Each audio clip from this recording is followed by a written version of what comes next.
For today's budget tip, when you are budgeting and you're getting out of debt, it's important to know that debt is not necessarily your number one top priority in your budget.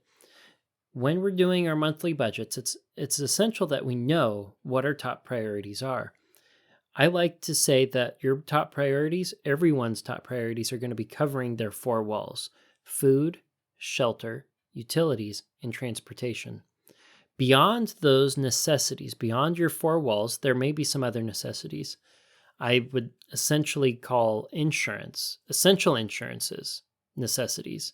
And I'd say they're things that you need to prioritize ahead of getting out of debt. It's important that you prioritize your four walls, your necessities, ahead of getting out of debt. It would be an absolute shame to pay off so much toward debt as you're rushing to get out of debt, as you're trying your hardest with as much intensity, and then not have enough to pay for dinner that night, not have enough to keep the lights on, not enough to keep the furnace running in the middle of the winter.